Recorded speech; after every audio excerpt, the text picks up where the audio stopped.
to this episode of Who Gets the China, where we are working together to save our sanity while we care for our aging parents. And today I'm really excited about my guest. She's going to talk about a topic that I've been really interested in, and a lot of my listeners have been very interested in, and that is caring for somebody with dementia. Kay Adams is my guest today. She's a licensed clinical social worker. She's a speaker, a coach, an educator, and an author. She's also a certified dementia consultant and trainer, which we're going to learn all about today, and the founder of Compassion Works LLC, which provides individual dementia coaching, workshops, educational offerings, care partners, organizations with a wide variety of topics related to dementia. So she's an expert, and we're really lucky to have her with us today. And like so many of my other guests, I love that she's just really passionate about supporting the people who are living with the condition, but also the families, the care partners, the caregivers, and everyone around them. So I'm really excited to help Kay break down some topics for us that might be uncomfortable, but that we need to be able to talk about. And she's going to help give us the language for doing so. So thanks for being with us today. Thanks for having me. Always, I love to find out from people how they found themselves in the current version of themselves doing the work that they're doing. So I'd love to hear your story and how you got to where you are today. Trying to be a Cliff Notes version because I've been around a while. Same. I've been a medical social worker for 25 years. That was a whole different avenue for me to go professionally. And that started in the fall of 2001 when I took a job as a social worker for the Denver Hospice. And the team I worked on most of those 8.5 years took care of folks that lived in assisted living, nursing home, and memory care. So just by virtue of that, at least 40 to 60% of my caseload at any given time for 8 years were people that were living with some form of dementia or some stage of dementia. It may have been the reason they were on hospice. It was their terminal illness and they were at the end stage, or often it was in addition to something else with heart disease, lung disease, cancer. And maybe it was a mild or moderate version of dementia, and this other thing was the primary diagnosis. But aside from my maternal grandparents, I hadn't been around dementia ever before that job. And now I was 40 hours a week going into all of these different buildings that were full of people with cognitive decline and dementia. So it was quite the baptism by fire, to say the least. And it really lit a fire under me and my passion for this, because over time, I really learned how difficult it was for the people going through that illness, and particularly how difficult it was for the families who loved them and lost them in chunks along the way. So I did that for 8.5 years. I thought I'd retire in hospice. I absolutely loved my job, but the universe plucked me out of there and took me over to Kaiser with no plans on moving jobs. And I ended up being a therapist for the first 3 years in Kaiser. And then I went to the Diagnostic Memory Clinic, which unfortunately no longer exists, but I worked there for 4.5 years. It was a specialty clinic within Kaiser where folks got referred for memory changes or concerns. So I worked with geriatric psychiatrists, geriatricians, nurse practitioners, pharmacists, another social worker. We were the clinic to refer to for diagnosis. So we were sort of in the bad news delivery business. And it was only 2 appointments. So the first appointment where the person came in for testing and I interviewed the family, and then the second appointment where the news was delivered. Okay. And so I was more at the earlier end of things there. But the families never let go of our cards. They kept calling us months and years later because there was nowhere else to go in Kaiser. And that broke my heart. And over time, I got to do a different job in Kaiser where I was the home-based dementia specialist in the palliative care department. So then I was doing home visits to people with dementia all over the city. I developed classes for caregivers. I was helping with advanced directives, all these things. It was pretty much a dream job, but there were some political changes afoot in Kaiser, and I was worried that my job would not exist too much longer. So I jumped ship in the fall of 2018, knowing nothing about business at the time. Got my website up in the spring of 2019, not knowing that a pandemic was a year ahead. Right. Or I may have hung out longer, but it was too late. I jumped ship. And so that's when I started Compassion Works. And like everybody else, when COVID hit, I had to totally regroup and pivot. Before that, I just met with people in Denver in person. And then when COVID hit, of course, no one was doing that. So I had to reinvent myself. And now it's actually a good thing because I work with folks currently in about 35 states and 2 countries for coaching, but I have over 20 countries represented in my monthly classes. So dementia, Amazing. yeah, Amazing. So dementia your knows no reach, borders. yeah, like it's so amazing you're able to reach people all over the world. So even when I work with folks here in Denver, for the coaching aspect, I almost always do it on Zoom because there can be 5 family members that live in all different places on the call. And so that makes it really convenient and user friendly. So I do a lot of the individual coaching, family coaching, classes, teaching, and keynotes. And then I also wrote a book. So all of these things keep me very busy. And Yeah. very useful to families that are struggling with something that's really hard to understand and comprehend. As a dementia coach, let's dive into that particular role that you play and just talking about the Zoom calls being on with 5 members of the family from all over. I mean, we all know this, right? Often when a parent has a condition, we're trying to come together as a family to provide the care. We might not all be in the same place. So as a dementia coach, what is your primary role? I do some coaching with people with cognitive impairment or early stage dementia, but the majority of what I do is supporting the caregivers or care partners, the family Okay. members, whether they're a direct caregiver or indirect. They could live across the country, Okay. but still be involved and care about what's going on. And so I really try, the primary things I do is I always say with coaching, the person with dementia is in the middle of the wheel. And then there's all these spokes. And the spokes represent things like grief and loss and financial burden and stress and relationship changes and conflict and isolation and and misunderstanding about what's going on and you know not having a support system and those kinds of things. And so I any of those things I say are fair game, the spokes of Okay. the wheel. But what really is important is the person with dementia is in the middle, and I'm trying to help that family member or that family understand the disease, get educated about the disease, learn skills to help their person as their brain is changing and dying over time, and then try to build a community of support so they aren't alone in this. And then knowing I feel like I'm in the placement business, like placing people in nursing homes or assisted livings or memory care. I am Hmm. not, but that is the topic I talk about more than almost any other. How will I know it's time? Because that's okay. That's what I was going to ask. Is that why? Because I think people are trying to decide, and I don't have a parent with significant dementia. We have some cognitive decline, but I have lots of friends who've had all broad range of experience. And it feels to me that it's really hard to decide when can we no longer be the caregiver ourselves, and maybe you have some in-home help or some additional support. When is it time to say my loved one needs full-time support that I'm not qualified or able to give? So is that one of the Yeah, hardest things, or yes, it what are some is. of the hardest things? Yeah. Well, that is one of the hardest. And I have a workshop that I developed a while back and I'm going to be doing soon called When Will I Know It's Time? About placing a caregiver. And but my short answer to that is when the caregiver can't do it anymore. Hmm. And some people have a lot more tolerance for this than others. Right. And there's no right or wrong. But the other reality about all of that is it is really, really expensive to provide care in assisted living or memory care, sometimes 15, 20,000 a month. And a lot of people in this planet can't do that. They don't have Right. the money to do that, even for a short time. And so they have to be more creative on ways to do that. But I think that's one of the hardest things because I've worked with caregivers that cared for folks with, heart disease, lung disease, cancer, ALS, all kinds of diseases. But for me, the hardest of all of those are the dementias. Because if someone's brain is still intact, like when my dad was dying of cancer, it was hard, it was brutal, but he still knew us all. He was still dad and all of those things. The relationship was still intact.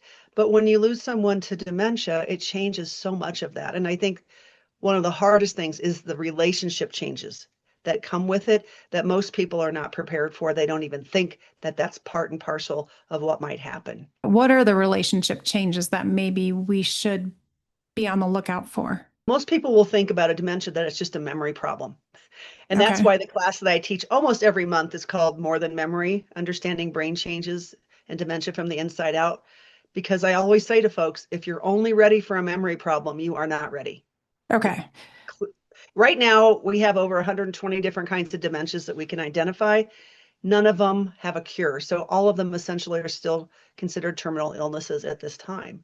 And so they will progress and they will get worse over time unless somebody who wins the lottery can figure out the key to stopping this. And so far, that hasn't happened. And we've known about Alzheimer's since 1906. Oh my goodness, So, really? Okay. yeah, we didn't do a lot with it for a long time because it was an old person's problem and that wasn't where research dollars went. In my mind, I do think of dementia as a memory problem. And you are right with the masses on Okay. that one. Okay, good. You're going to make us So smarter today. maybe. So you get dementia in one of two ways. It's not a normal part of aging.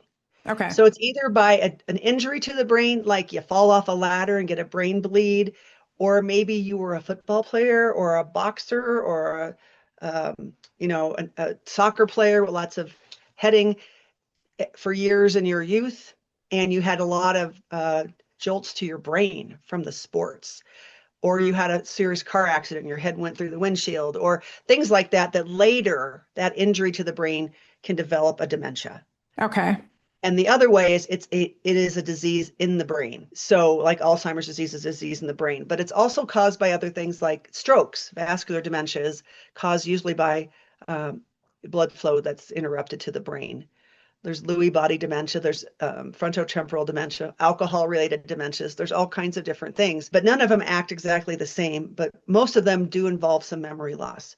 But really, what it is the brain is dying. Different parts of the brain are dying over time. So it depends on what part of the brain is impacted, will you see changes? So if it's hitting the part like the hippocampus part of the brain where our short-term memory lives, then you might see your loved one constantly asking you the same question over and over, telling you the same stories over and over in a short period of time because they can't hang on to that information because that part of the brain helps us to do that and it's damaged. Okay. Right? So that's one thing. But we think about our brain as our control center. So our brain affects our personality, affects our mood, affects our behavior, our ability to sequence tasks. It's our executive functioning skills, planning and processing, reasoning, empathy, all of those things.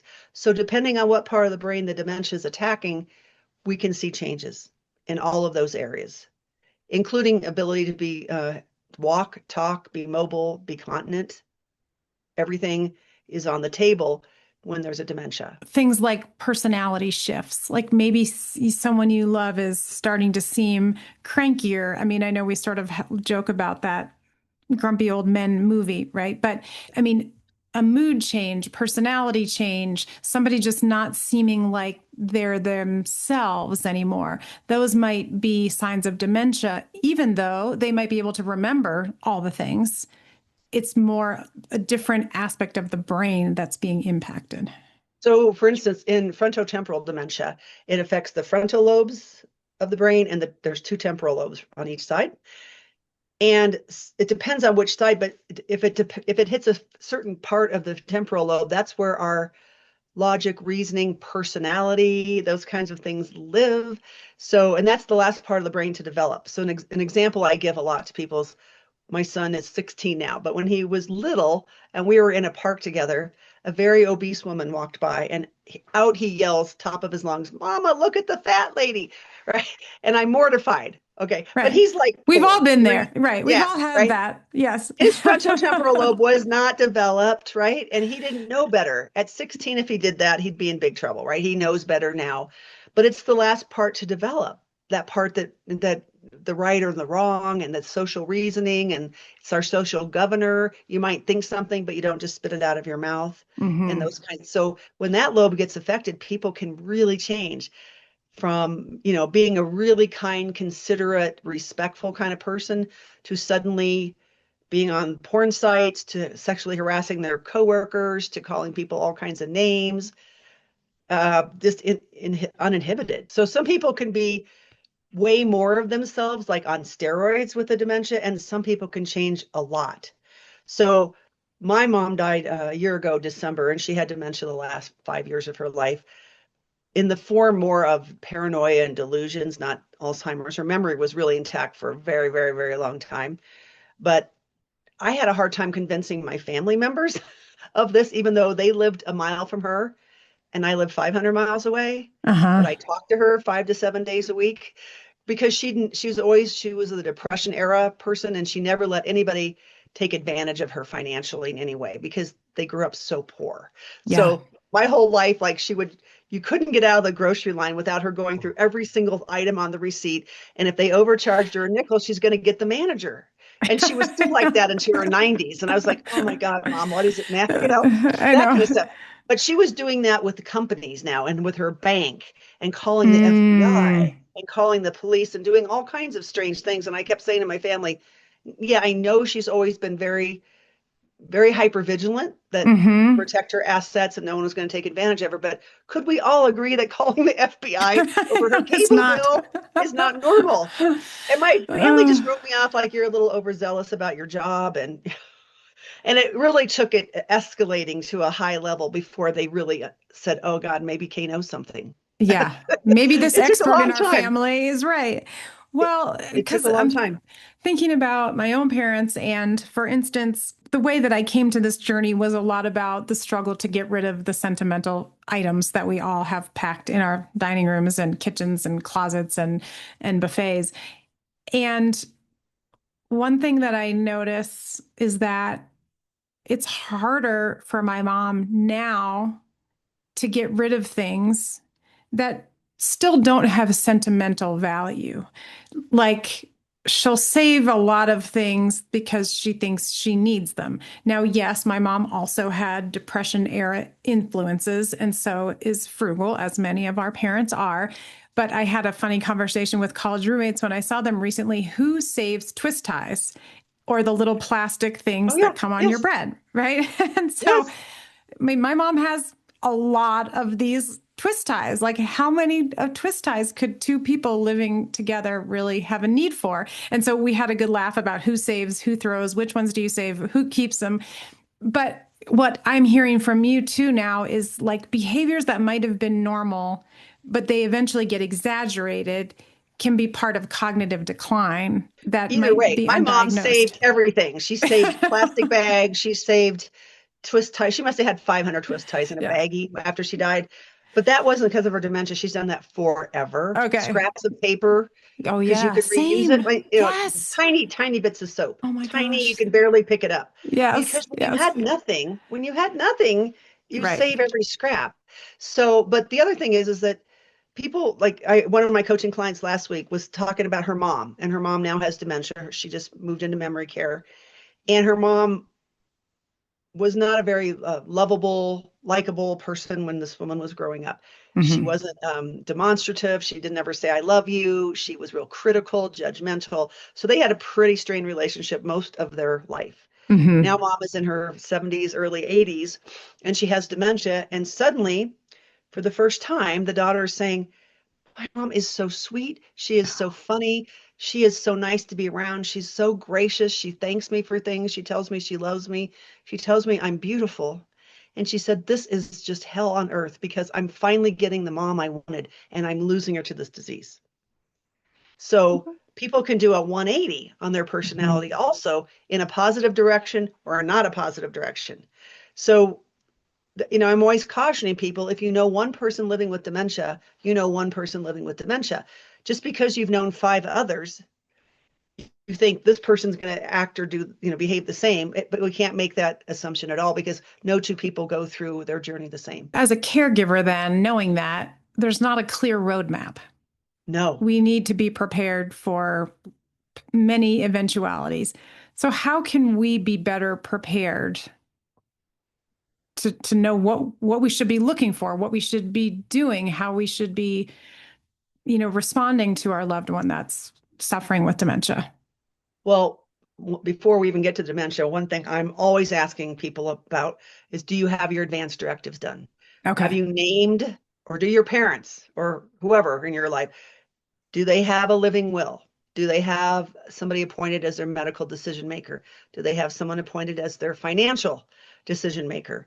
All of those kinds of things, because if someone does develop cognitive impairment or dementia, that paperwork is essentially important.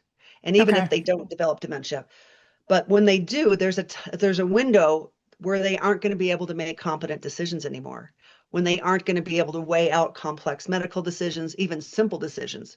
Do I wear red or do I wear blue today? At some point. Right. So it's really important with our aging population that those folks and people don't want to do it. We're a death of, denying culture. We don't want to deal with all that. But it is really, really important. And as a medical social worker, I can tell you that if someone ends up in the hospital, the first thing they're going for is who's the contact person, who's the Okay. medical decision maker. If they've been in a car accident or they're in a coma or they're delusional because of running a fever or whatever might be happening, who is the go-to to make decisions? And that stuff has to be documented.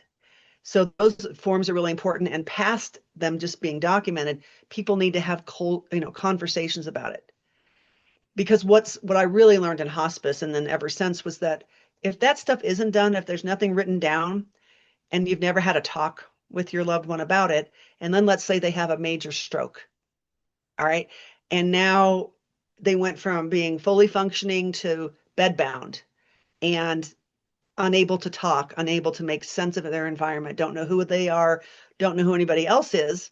And now they're starting to have problems swallowing. Then the family's left to, do we put in a feeding tube? Do we do artificial nutrition, hydration? We never talked about it. Oh my God, I don't know what to do. And so people tend to do everything when they don't know what Right. to do, when they've Right. had no direction, when maybe that person never wanted that. They would not have wanted all the bells and whistles and that. So it's really important to document the wishes as things Mm-hmm. change. It's supposed to be a living document. You want to change those things as your health changes and have those conversations. So, but with dementia, people lose the ability to advocate for themselves, to tell you Right.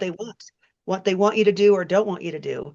And I did a lot of that facilitation of those conversations in Kaiser for years. And I try to coach families on how to do that. It's hard because people don't want to talk about it, Right. but it's really important because then it guides the decisions for whoever in the family is having to make those choices for them. I think And I was going to ask you about this. So there's a living will, and there's advanced directives, and there's financial power of attorney. And we've recently done a lot of that, redone that with my parents because it had been the same for, like you said, since they were 50. But what about the sort of finer details about things like, I don't want to be on a feeding tube or I don't want to be on a ventilator? I don't know that those specifics are documented. Are so they living typically wills, or yeah, okay. with living wills, they should be Okay. documented. Some people, it's way more specific than others. Okay. And there's even things like, oh, what's it called? 5 wishes that you can download off the Yep. internet, things like that you can fill out. And do you want to be buried or cremated? What are things that you want in surrounding you as you're dying and what's important Right. and what are your values? And there's different kinds of tools out there to help with those conversations. But it's really important to document that and then to talk about it. My mom, for instance, she she survived a cardiac arrest in 1993, Oh, okay. right before her 64th birthday. In the middle of an aerobics class, she collapsed. So CPR saved her. They brought her back to life, and she remarkably did not have any cognitive changes from that, which most people do. Hmm. And then she had a defibrillator implanted after that, and it saved her 3 times. When she was over exercising, it shocked her heart into stars. I mean, I love Again, it. I wish I had met your mom. She sounds like a oh yeah, firecracker. she was a firecracker. And anyway, but she had that defibrillator taken out like 20 years ago, but 20 years before she died, because she said it might save me when don't want to be saved. And she told my brother and I, because my dad died back in 2002, she told my brother and I, her favorite thing to do is play cards, especially bridge. She was a bridge shark. And she loved super social, loved being around people, lived alone and independent living, but always with other people all the time. And she said her biggest fear was to have a stroke and survive and not Hmm. be able to communicate or play online bridge or do any of those things. And that was her line in the sand. And so she said to my brother and I, if I ever get to that point, don't you dare do anything that's going to prolong my life, because it will not be quality and you'll only be doing it for selfish reasons, just to keep me here. So she was very clear, which was great for us. Right. But It's other great for families will you. just go like, Yeah. well, if you need to pull the plug, pull the plug. Well, that is that is such a general term that no one even knows what that means. Right, that's what I'm saying. You don't know what does that really mean? I mean, I want specifics. I want to know, and I think what your mom said, I love that. It's like this is the quality of life that I want. If I can't have that, don't prolong it for me. Absolutely. And that's a gift that she gave you Yeah. that. Oh, and absolutely.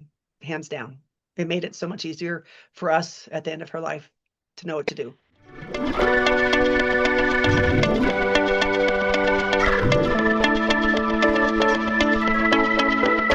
How do we know when it might be time to have a cognitive assessment? I have two different experiences with the two different parents. One was been really willing to do that when a doctor recommended it. The other one don't want to talk about that at all. Like as the future caregiver or potential caregiver, I think I am inclined to look for signs of memory. Like my mom started to have some mild memory challenges, not dramatic, but enough that it was like, well, let's just have an assessment. But what I'm hearing you say today are there are other clues we should be looking for that are not just memory. Give me some guideposts or some suggestions about if you're starting to notice, and maybe it is just as much as a personality change, but what's advice about when to take the next step and get a cognitive assessment? So, of all the different kinds of dementias out there, Alzheimer's is the most common one we hear about most often. And most people would know that memory issues come with that, but also problem solving, being able to balance a checkbook, being able to figure out a recipe. Things like that might be signs, difficulty completing familiar tasks. Maybe they've lived in the same house 30 years and they got lost 6 blocks from home and didn't know what to do. Another example might be getting confused about dates, times, people. Who is this person in relation to me? Forgetting important events, birthdays, anniversaries, that kind of thing.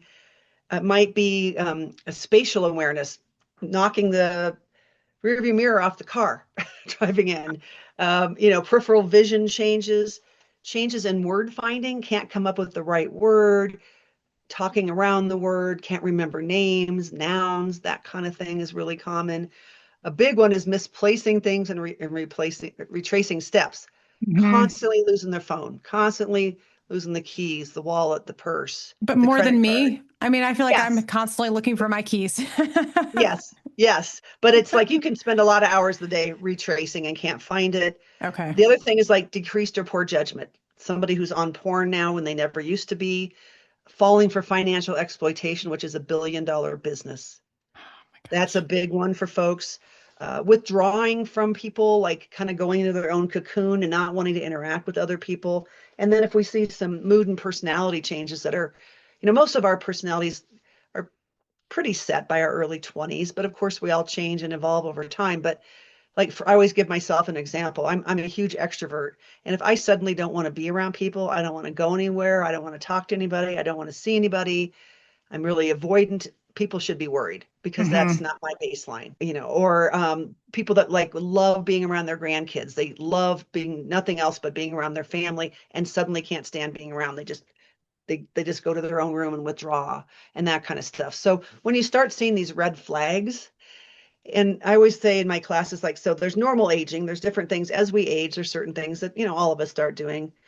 But that middle ground is more like the mild cognitive impairment or MCI, Hmm. where I call it more like a nuisance. Like you're looking for the keys, you're looking for the phone, maybe you're needing more stick-em notes to remember things, or you're more relying on a calendar or whatever, but you're still managing. It's a nuisance, but it's not interfering with your day-to-day functioning.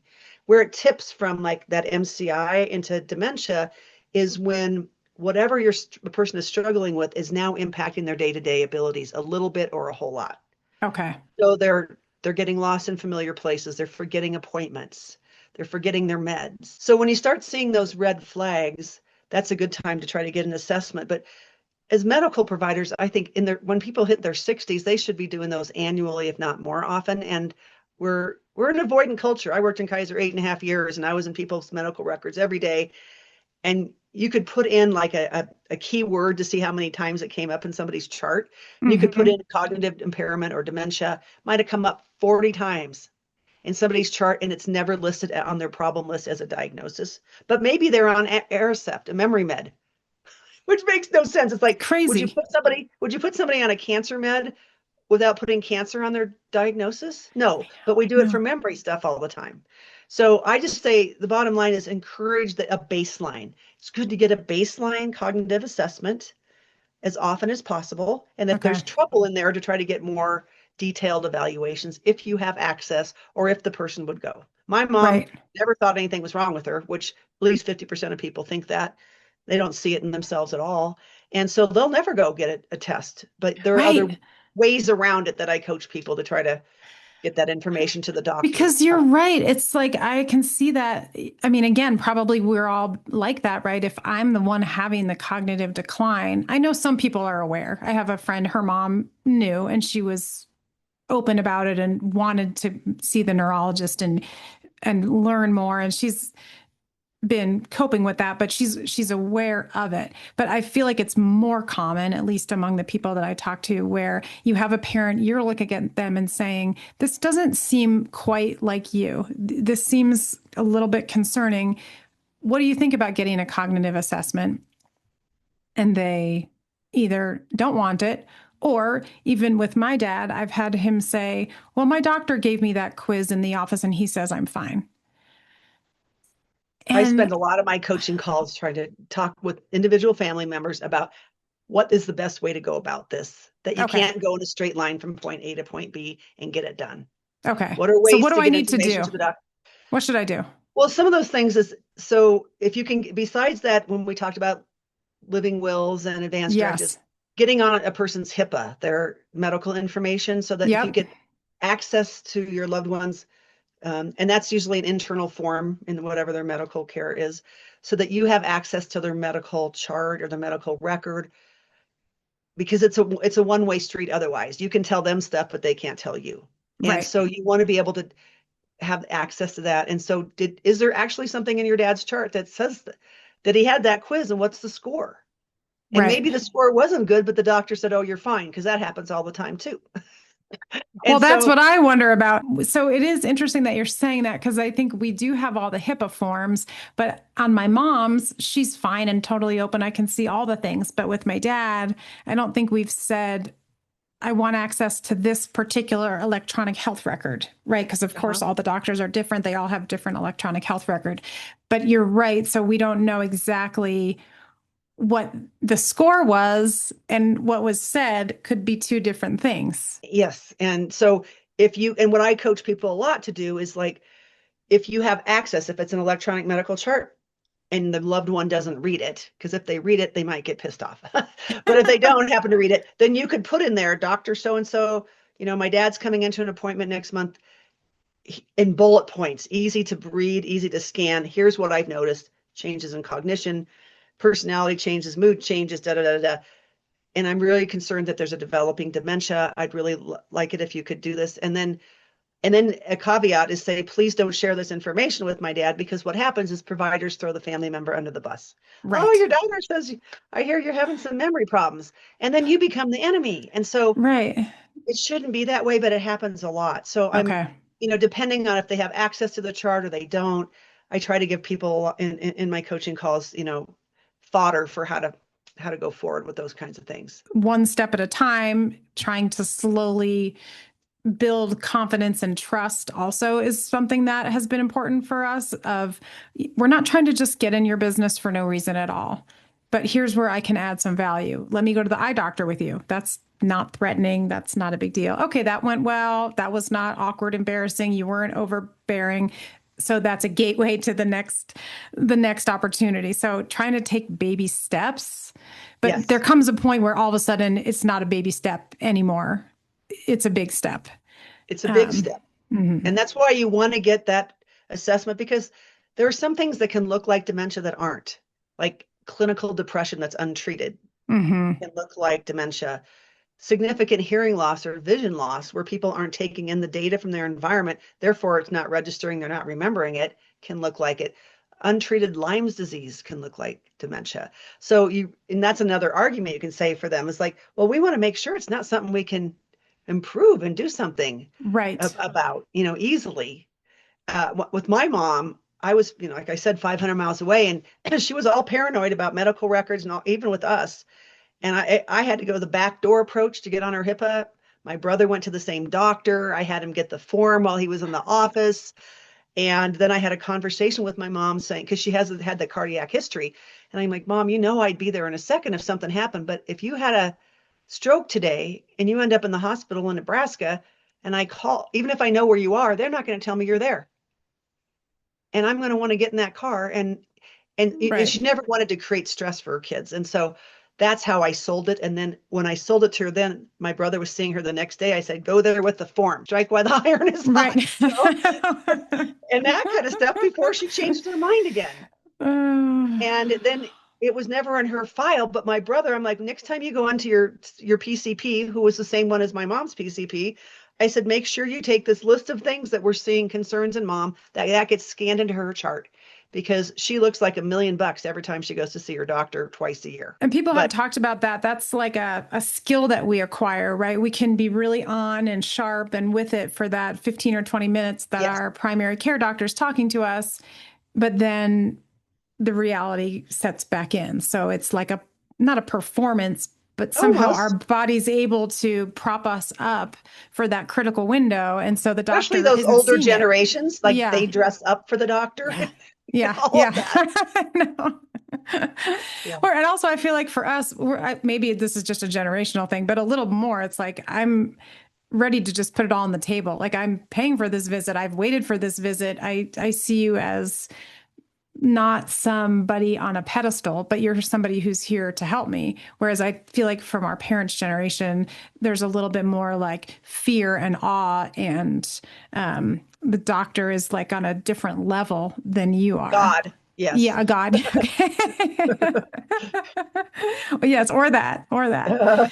So let's talk for a minute about if you are caring for somebody with dementia, it's diagnosed, you know it's dementia, it's one of the many kinds. What are some of the most important things you can do for that loved one? That relationship is really important. So doing whatever you can do to keep the best relationship possible. And with that means you need to get educated about Okay. what's happening for them so that you understand the brain changes they're going through. Because what I think is just deeply sad, and I see it all the time, is I saw this a lot when I was in the memory clinic with Kaiser. So I would interview the family while the other person's across the hall getting cognitive testing done. And I'd ask questions, and they'd be like, well, my husband used to be such a sweet person, but he's turned into such a jerk now. He just says these really rude things to me, and we're on the brink of divorce. And, he got written up on his job because he was talking crap to the female employees there, and that was never him before, and I don't know what's going on with him, and he says he's not drinking, but something's happening. And they're thinking it's all these character defects. They're thinking that their person has turned into this monster, when Mm-hmm. really what they were seeing is symptoms of the dementia in front of them, but they couldn't identify that. And so a lot of people I've met have long since been divorced before it was ever diagnosed, or they lost their job, or all kinds of bad stuff happened. And we with the normal brains assume, we don't, our first thought isn't, oh, I bet it's a memory change. Oh, I bet they have a developing dementia. No, we just think they're being a jerk, they're being lazy, they're being manipulative, or whatever, because we're offended in some way, right? Or we're angry in some way. So really just getting that education and getting the support, because I say this all the time. I have worked with all kinds of caregivers in every kind of imaginable illness throughout my career. And I have not ever met a more isolated group of people than people who are caring for someone with dementia. Their worlds become so small, they can't even take a 5-minute shower for fear that person's going to fall, start the stove on fire, run out the door, whatever it is. And they need to start, you can't just focus on the person with dementia. You have to focus on you as the caregiver. How can you build a team? How can Okay. you build a foundation of support for yourself? Because this is a marathon and not a sprint when it comes to this illness. It's long and it's super expensive. And so if you get other people early on ground level to kind of help you in different ways, it sure makes it a lot easier as you look, 5 years up the road and that kind of stuff. So if you can try to really cherish that relationship, deal with the grief that comes with it along the way, because there's all these losses, micro Mm-hmm. losses for years. And so you don't want to process those losses so much with the person with them, but with someone else, a safe person, because it's hard because you just lose them along the way. But we don't recognize loss well when somebody dies, let alone when someone's still alive, Right, right? And right. so that person gets very invisible and feels really invalidated and misunderstood a lot. So I think it's important that it's a two-way street. It's both the person living with the illness is equally as important as the person supporting them. Because in most cases, it's all the eggs in one basket. It's the Kirstens of the world only that it's the spouse or the adult child, mostly the daughters in this Mm-hmm. situation. And even if there's 5 kids in the family, it's one primarily, Yep. usually, that's taken the brunt of it. And so it's just not sustainable to do it all yourself. People try, but there's so much resentment and there's so many health problems and mental health problems that come with trying to do it all by yourself. So it's really important to have that buy-in from the beginning. I may need to get some help, because the other Right. thing I come across is someone who gets diagnosed and they're like, they make their spouse or their kids or whoever promise, you're not going to tell anybody. I don't want anybody to know. I don't want anybody to treat me differently. And it's Mm-hmm. valid. I understand the fear where that emanates from. But my argument with is, you need support over here. You Right. need support because you're dealing with you're doing double duty for both brains. You're thinking for yourself and for them, and you're doing all this stuff. And so you might have to tell them a therapeutic lie, and not and be not quite honest that you are confiding in a few people, or you've hired a dementia coach, or you've done whatever, because that is a method of self-care for the long term.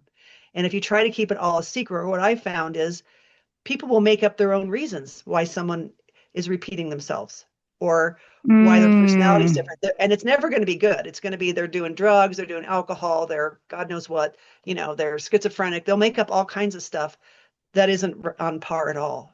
Uh, and so, and if we give them the actual real answers, they could step up and help. But if they're making it all up, it can make this situation spiral and become worse. So I always say, you might have made that promise once, you're not going to tell anybody, but you didn't understand how deeply this was going to impact your sanity.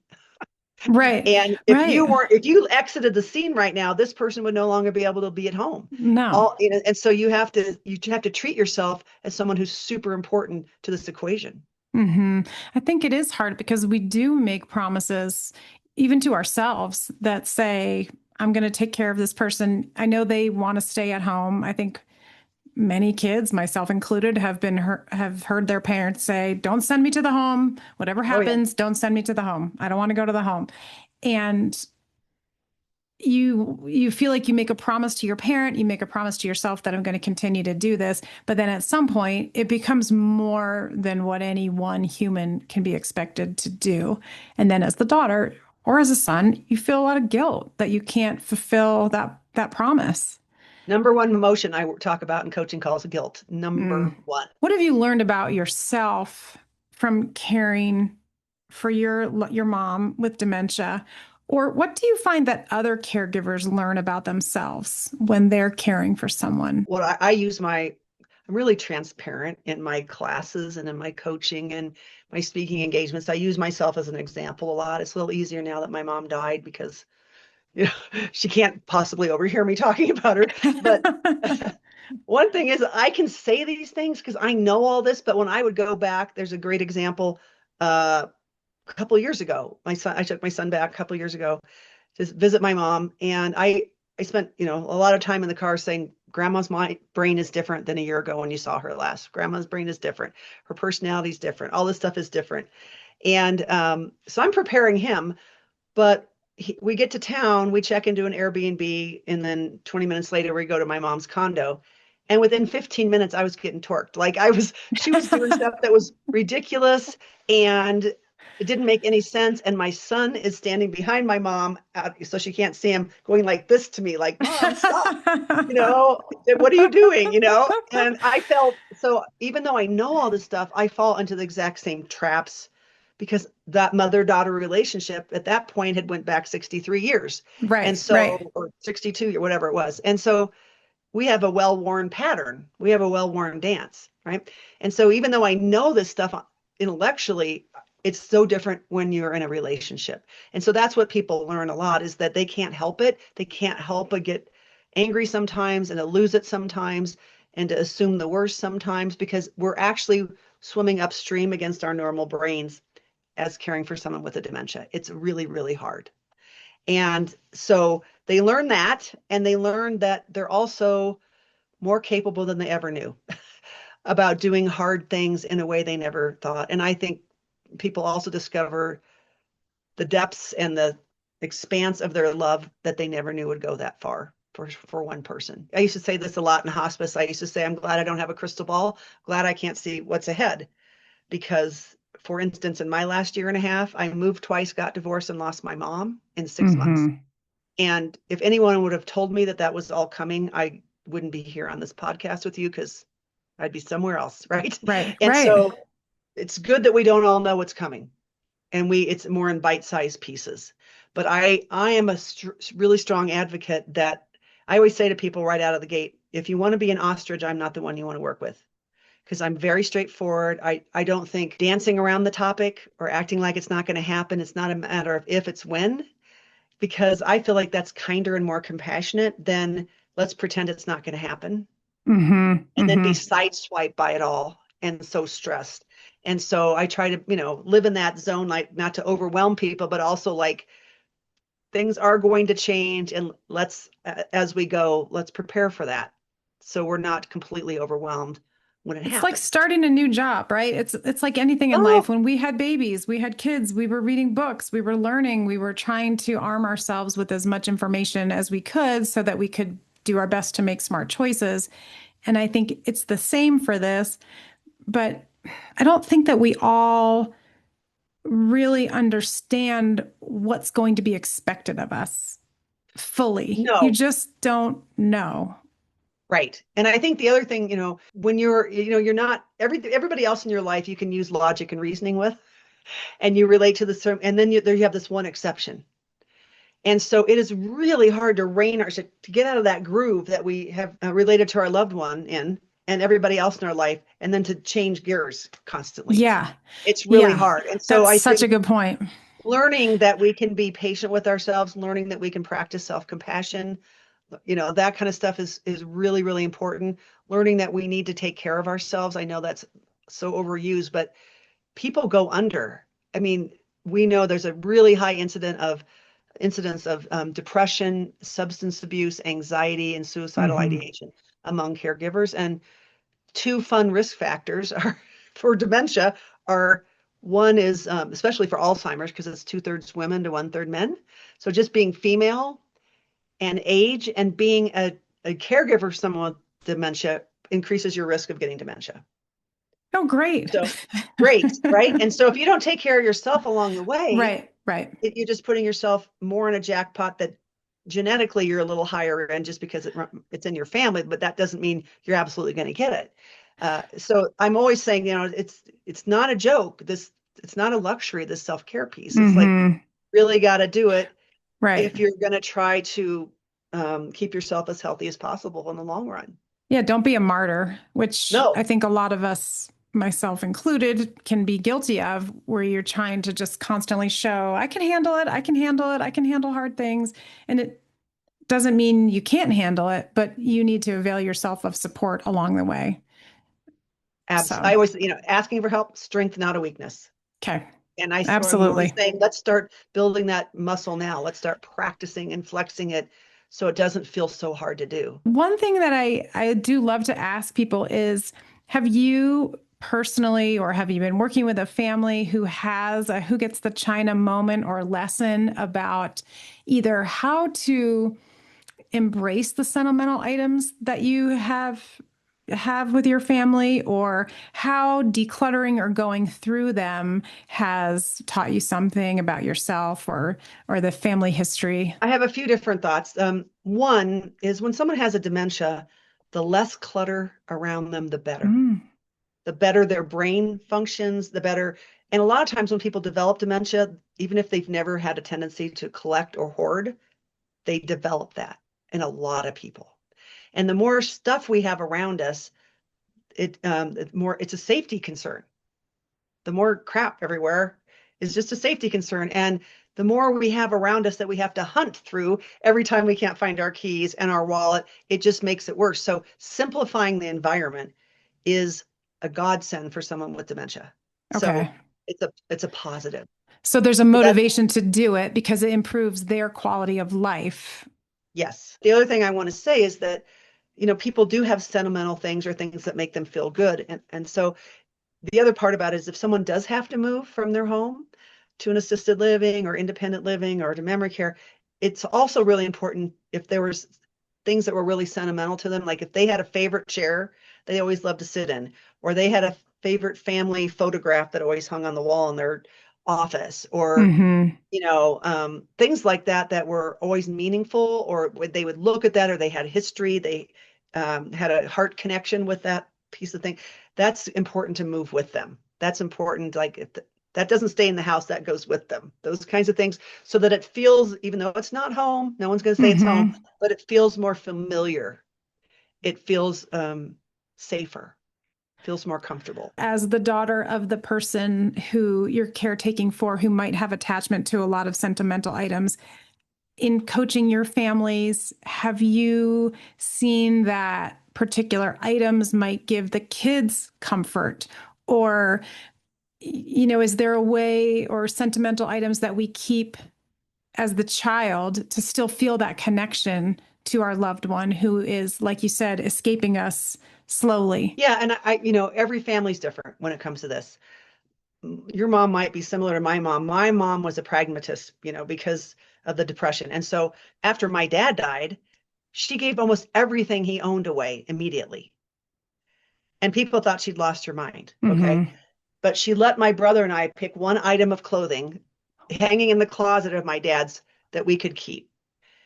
That was it, one item. And what she ended up doing with that item is, I have it sitting above me, is I picked the item of a coat I'd given him, a fleece coat that he wore all the time. He loved it. And she had both of these things made into a teddy bear for my brother and I out of that item of clothing. So instead of having 10 of his coats, I have a teddy bear made out of the coat I gave him. And so that's a simple example that was really meaningful. Um, and then when my mom was very spiritual, and lavender was her prayer color. When she saw lavender, all these wonderful things happen. While she was in hospice the last 2 months, I got her a couple pillows that were infused with lavender scent. And she mainly lived in a recliner except the last 7 days. And so she had these pillows around her all the time. So after she died, I said to my brother, would you mind if I took those pillows back? And so they're the throw pillows on my bed. And every morning when I make my bed, I hug those pillows. I inhale that scent of lavender that I can still smell, and just tell her how much I miss her. So it doesn't have to be lots of stuff, but it has to be stuff that means something to you and that reminds you of that person. What I see happen too often is that families fight over a bunch of stuff. If it's the china, or it's the table, or it's this or that, and that makes me sad, because it doesn't have to be that way. It can be just like Mm-hmm. could just be a couple items that when you see that, I have a rock here. It's a purple Bora. So lavender, it's lavender. And I got it Yep. from like a store in Nebraska when my mom was dying, because she got kind of nervous sometimes, or she just liked to hold things, and if there wasn't a hand to hold. So I brought this to her. And so she Oh. would have it in her hand a lot, and it warms up when you hold it. And so I have it here on my desk to remind me of her. And so I think it can be just like, you want to have something that when you look at that or you touch that object, brings you right back to that heart connection. But it doesn't have to be a garage full of stuff. Again, it can be simply simplify. Simple is Right, better, less is right. more. Yeah. And if you're doing that along the way, then when you get to the end, it's not so overwhelming. Is there anything that I didn't ask that you want to tell our listeners today? None of us get to know what's coming, and what illness we might be called upon to care for. I think it's just important for people to know that there's resources out there. There are people like me out there, or calling a friend or a pastor or a priest or whoever, just that don't go through it alone. I haven't met anybody in 25 years who have done this journey alone till the end, unless someone's had a fall or another illness that's interrupted that trajectory of the dementia or something else. I've not seen it. I've just not seen it happen. It really does take a village. It takes a mindset shift. It takes a build the strength of asking for help and accepting it shift. And it can actually be a gift how it changes us and how it grows us, especially grief. I think the two most powerful emotions that people have are love and grief. And the more we love, the more we grieve. So getting support through this journey from start to finish from people who understand the journey. I always say you have to find your tribe, who aren't caring for someone with cancer and trying to tell you what to do with someone with Alzheimer's, who understands, who can validate, who can show up, who can empathize, and who can just be with you is very, very important. Well, I really appreciate all the wisdom that you shared with us today. And I know from talking with so many people that we all need this kind of advice and guidance. So I'm thankful for you for being here today. And I will put information about your website and all the amazing webinars and classes that you offer in our show notes so that my listeners can find it for themselves if they need it. All right. It was great being here. Thanks so much. Who Gets the China is written and hosted by Kirsten Mao, produced by Aaron Bryce of Blue Ogden Productions. Our theme music is composed by Greg Fellman of Wind Sand Productions. Our cover art is by Jen Beam of Gigawatt Studio. For more stories and expert advice, follow along on Substack or at www.whogetsthechina.com. If you enjoyed this episode, please share it with someone who might appreciate the conversation. And don't forget to rate, review, and subscribe wherever you get your podcasts. Until next time.